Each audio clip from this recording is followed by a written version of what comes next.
Sometimes love doesn't end loudly, it fades quietly and you're the last one to notice. When Ion first fell in love with Rhea, it felt permanent in the way sunsets feel endless when you're not thinking about night. It wasn't dramatic or cinematic at the start. It was simple, comfortable, certain. They met at a time when both of them were still becoming who they wanted to be. And somehow that made the bond feel stronger, like they were building something together from scratch. Their love lived in small details. Late-night conversations that stretched until 3 a.m., not because they had anything urgent to say, but because neither wanted to be the first to sleep. Inside jokes no one else would ever understand. Shared playlists for moods that didn't have names yet. The way Rhea would rest her head on his shoulder and absent-mindedly trace patterns on his arm while talking about her dreams travel recognition, a life that looked as good as it felt. Ion listened to all of it with quiet devotion. He believed love was something you protected, not something you tested. Loyalty, to him, wasn't dramatic, either it was consistency. Showing up, choosing the same person even on boring days. He didn't need grand gestures or public validation. If he was with someone, he was all in, even when no one was watching. Rhea loved differently, but in the beginning, the difference felt exciting. She was vibrant, expressive, full of ambition. She liked being admired, liked knowing she was wanted, not just by Ion, but by the world. Her phone was always buzzing. Notifications, messages, reactions. Ion noticed, but he didn't mind. He trusted her. Trust, he believed, was the backbone of love. They talked about the future often, casually at first, then with more intention. A shared apartment, career growth, the idea of us extending beyond the present moment. Rhea would smile when she spoke about it, eyes bright, as if imagining the life ahead was a performance she enjoyed rehearsing. Ion saw those smiles and felt secure. You don't doubt someone who looks at the future with you and Aitor, so he thought. There were nights when Rhea would ask him to take photos of her different angles, better lighting, just one more shot. She'd scroll through them carefully, deleting most, posting one, then checking her phone again and again. Ion teased her about it, calling her a perfectionist. She laughed it off. It's just work, she said. Image matters. He accepted that explanation easily. Love made him generous with understanding. But slowly, almost invisibly, the rhythm changed. The late-night talks became shorter. Not absent, just thinner. Replies came a little slower. Her attention drifted more often to her screen, even when they were together. Sometimes she seemed elsewhere, smiling at something he couldn't see. When Ion asked if everything was okay, she answered quickly, too quickly. Of course, why wouldn't it be? He told himself not to overthink. Love wasn't supposed to be suspicious. He reminded himself that relationships evolved, that comfort didn't always look like excitement. Still, there were moments, brief quiet moments, when he felt like he was sitting beside her rather than with her. Rhea started talking more about how she was perceived, who liked her work, who noticed her, who mentioned her name in rooms she wasn't in.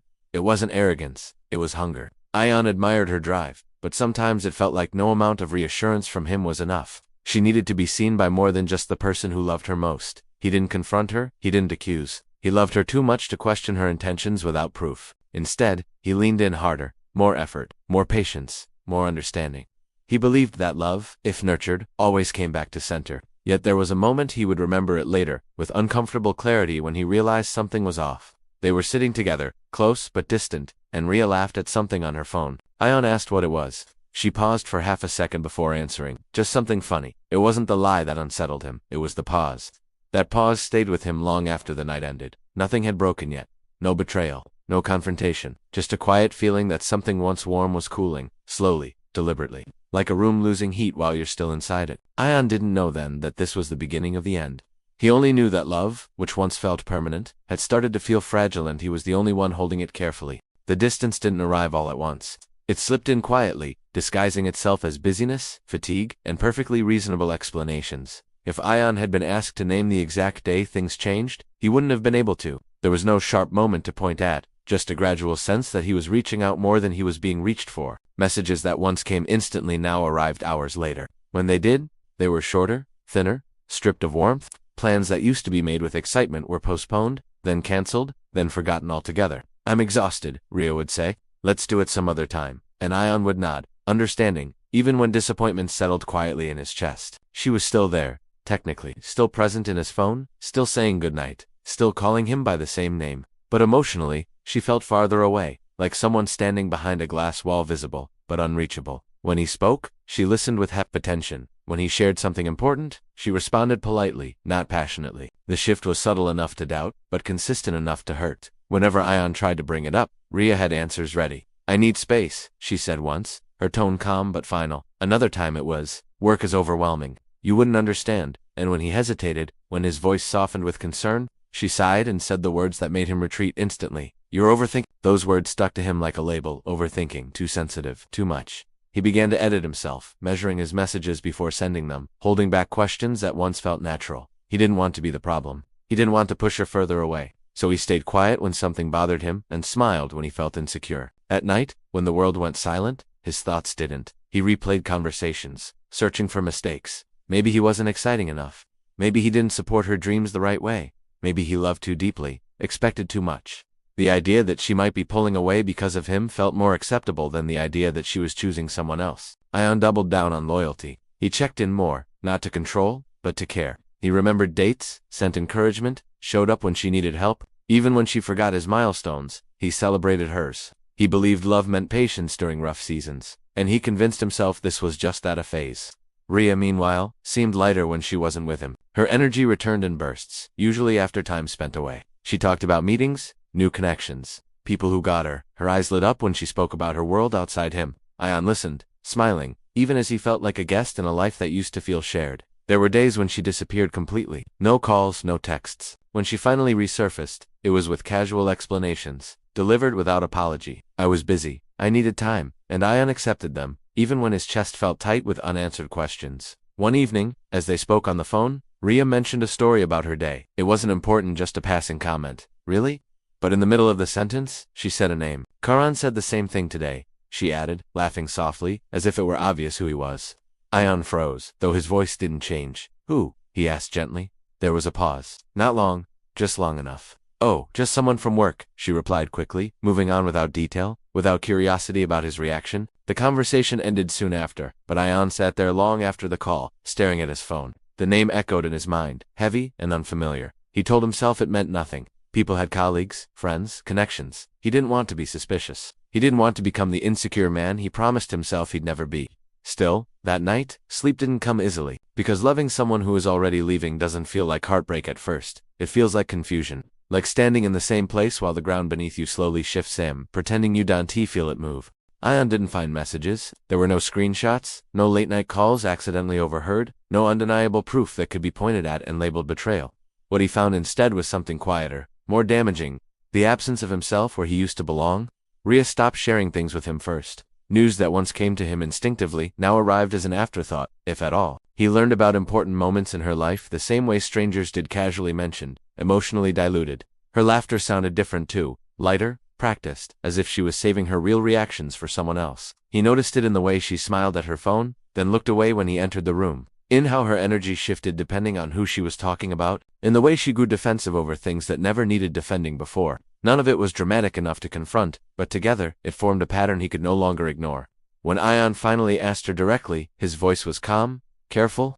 He didn't accuse, he didn't raise his tone. He asked questions the way someone asks because they still want to believe the best. Are you emotionally involved with someone else? Rhea laughed, not because it was funny, but because laughing was easier than answering. Nothing happened, she said quickly. You're imagining things. That sentence became her shield. Whenever he pointed out the distance, she blamed his insecurity. Whenever he mentioned the name that kept appearing, Karan, she rolled her eyes. He's just someone I talk to, she said.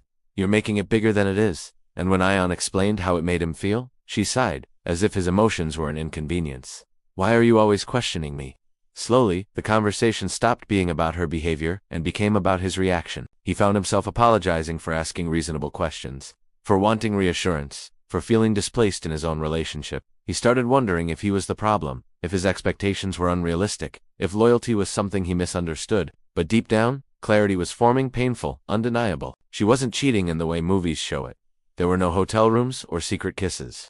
But there was laughter he no longer heard, support he no longer received, emotional intimacy that had been redirected. Someone else was getting the version of her that used to belong to him. That was the moment Ion understood something that would stay with him forever. Betrayal isn't always about touch. Sometimes it's about replacement. When he said that out loud, Rhea grew cold. So now you're accusing me? She asked, her tone sharp. I can't even have friends without you turning it into drama. The conversation ended the way many of them didn't, finished, unresolved, weighted with tension. The end of their relationship didn't come with shouting or tears. It arrived quietly, like a door closing without warning. One day, she simply stopped trying, stopped explaining, stopped choosing him. When Ion realized he was the only one holding on, he let go, not because he wanted to, but because staying meant losing himself completely. There was no apology, no accountability, no acknowledgement of what she had taken from him emotionally. just distance, dressed up as maturity. And then she moved on. Not slowly, not thoughtfully. Fast enough to make him question whether he had been alone long before the relationship officially ended.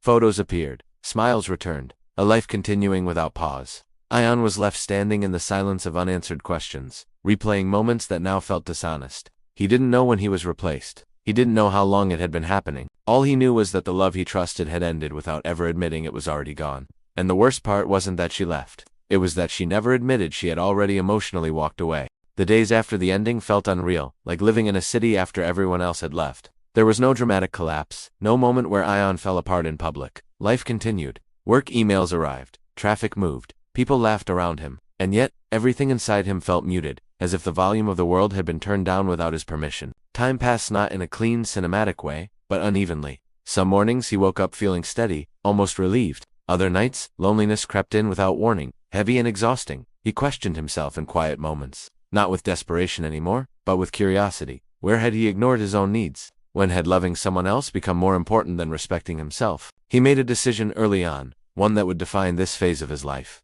He would not chase closure from someone who refused to give it. He didn't check her stories. He didn't ask mutual friends for updates. He didn't rewrite old conversations in his head hoping to find a sentence that could have changed everything. There was no revenge plan, no dramatic transformation meant to be seen. What he did instead was quieter and harder. Ion redirected his energy inward. He poured himself into work, not as an escape, but as structure. Mornings became disciplined. Evenings were planned. He learned to sit with silence rather than fear it. Some days, the quiet felt heavy. Other days, it felt like freedom. Slowly, he realized that peace didn't need an audience. He set boundaries. Even when no one was testing them, he stopped over-explaining his feelings, stopped apologizing for wanting clarity. He allowed himself to miss her without romanticizing what she had taken from him. Healing, he learned, wasn't about pretending the pain didn't exist. It was about refusing to let it control his future. There were moments of doubt, of course. Moments when he wondered if he had been too calm, too understanding, too willing to let things go. But those thoughts came less often now. In their place grew something steadier. Self-respect, not loud, not performative, just present. As weeks turned into months, Ion noticed changes that no one else could see. He laughed more easily. He slept better. He felt grounded in a way he hadn't before. The absence she left behind had been filled not by someone new, but by himself. He didn't know what Rhea was doing, and for the first time, he didn't feel the urge to find out. That, more than anything, told him he was healing. Then, one evening, as he stepped into a familiar cafe after a long day, something shifted. Not pain, not fear, just a strange sense of alignment, like two timelines moving toward the same point. He didn't see her yet, but fate had already begun setting the stage. The cafe was familiar in the way routines become invisible. Same soft lighting, same low music, humming beneath conversations, the smell of coffee hanging in the air like comfort. Ion stepped inside without expectation, his mind still half occupied with the day he was leaving behind. He scanned the room instinctively, not searching for anyone, just taking in the space. That's when he saw her. Rhea was seated near the window, angled slightly toward the light as if she knew exactly how it would fall on her face. She was laughing, relaxed, present in a way Ion hadn't seen in a long time. Across from her sat a man he didn't recognize at first. Then recognition arrived, slow and unsettling. The name surfaced before the face fully did. Karn. Ion felt the moment register in his body before his thoughts caught up. A quiet pause in his step, a slight tightening in his chest. Not pain, something more controlled. Awareness. He didn't look away. He didn't freeze. He simply observed, the way someone does when a chapter they've closed suddenly opens itself again. Rhea hadn't seen him yet. She was mid-sentence, leaning forward slightly, her expression animated. Ion noticed details he hadn't expected to notice: how easily she smiled now, how her phone lay face down on the table, forgotten. He realized then that the distance he once felt had not been emptiness, it had been redirection. He moved toward the counter to place his order, and that's when her eyes lifted. The recognition was immediate. Her smile faltered for a fraction of a second, just enough to be real before she recovered. Then she smiled again, wider this time, deliberate, confident, as if this moment had been imagined before. "Ion," she said, standing slightly. Her voice carried warmth, but her eyes were measuring him. "Wow, I didn't expect to see you here." Neither did he. But he nodded calmly, offering a polite smile in return. No tension in his shoulders, no urgency in his movements. He could feel the room around them continuing, cubs clinking, laughter nearby, but the space between them felt sealed off, heavy with unspoken history. She turned to the man beside her, placing a light hand on his arm. "This is Karan," she said, her tone casual but intentional. "I was telling you about him." Karan stood, extending his hand, a little unsure, a little curious. Ion shook it firmly, briefly. He noticed how Rhea watched closely, her gaze flicking between them, searching for something, a reaction, a crack. proof that she still had power. For a moment, no one spoke. The silence wasn't awkward, it was charged. It pressed against the table, the walls, the air itself. Conversations nearby blurred into background noise. Even Karan seemed to sense it, shifting slightly in his seat, suddenly aware he was standing inside a story he didn't fully understand. Ion felt eyes on him, not just hers, but imagined ones too. This was the moment people talked about. The moment of confrontation. The moment of emotion. He knew what was expected of him without a word being said. Ria's posture was relaxed, but her attention was sharp. She waited, her expression open, almost amused. She expected something: jealousy, discomfort, bitterness, anything that would confirm that she still mattered in the way she once did. Ion met her gaze evenly. The room seemed to hold its breath, and Ria smiled, certain that the next move would belong to her. Ion didn't rush to fill the silence. He let it exist, steady and unthreatening, as if it belonged there. He had learned that not every pause needed rescuing, and not every moment demanded explanation. When he finally spoke, his voice was calm and affected by the tension Ria had so carefully arranged. "It's good to see you," he said, simply. There was no edge in his tone, no hesitation either, just a quiet sincerity that disarmed the moment instead of escalating it. Ria blinked, her smile holding for a second longer than it should have, as if waiting for the rest. For the discomfort, the jealousy, the question she could deflect. But it didn't come. Ion turned slightly toward Karan. "Nice to meet you," he added, nodding once, polite and composed. The kind of politeness that wasn't forced, that didn't try to prove anything. Karan nodded back, his grip loosening, his posture unsure.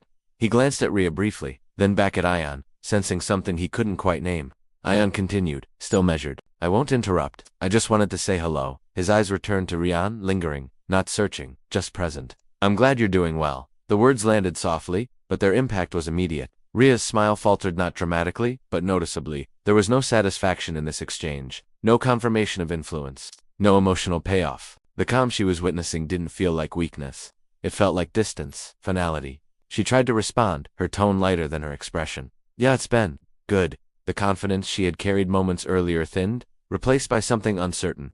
For the first time, she wasn't directing the scene. Ion nodded, as if acknowledging a passing detail. "That's good," he said again. Then, without hesitation, without drama, he stepped back. No lingering glance, no unspoken invitation. Just a natural conclusion.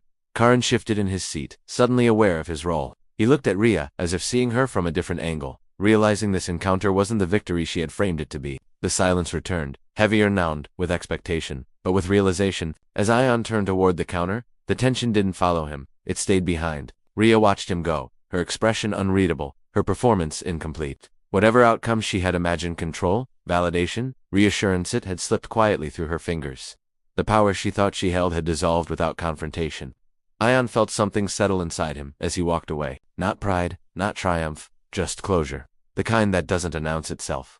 Some reactions don't raise your voice, they end chapters. And with that, the story between them stopped being unfinished. The moment Ion disappeared into the crowd near the counter, the air at the table changed. What had just happened didn't look dramatic from the outside, but inside Ria, something cracked. The scene she had rehearsed in her head, the raised eyebrow, the tightened jaw, the unmistakable sign that she still mattered, never arrived. Instead, she was left with a feeling she hadn't prepared for. Irritant. She sat back slowly, her fingers tightening around her cup. The calm in his voice replayed in her mind, each word stripped of emotion, each pause deliberate. It unsettled her more than anger ever could have. Anger meant attachment.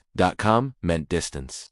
And distance meant she no longer had access to him. Karan noticed it before she did. The shift in her posture, the way her attention drifted toward the space Ion had occupied. He had felt it during the exchange too, that strange discomfort, like stepping into a conversation that had started long before he arrived. Ion hadn't competed with him, hadn't even acknowledged him as a rival. That absence of rivalry made Karan feel smaller than any confrontation could have. "So, you know him well?" Karan asked carefully, breaking the silence. Ria nodded, a little too quickly.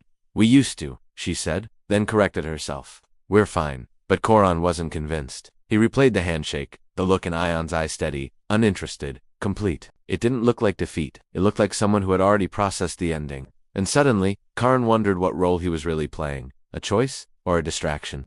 The thought settled uncomfortably, refusing to leave. Across the cafe, Ion waited for his order, feeling something unfamiliar in his chest. Lightness, not relief, exactly more like release. The kind that comes when you realize you no longer need answers from someone who couldn't give them honestly.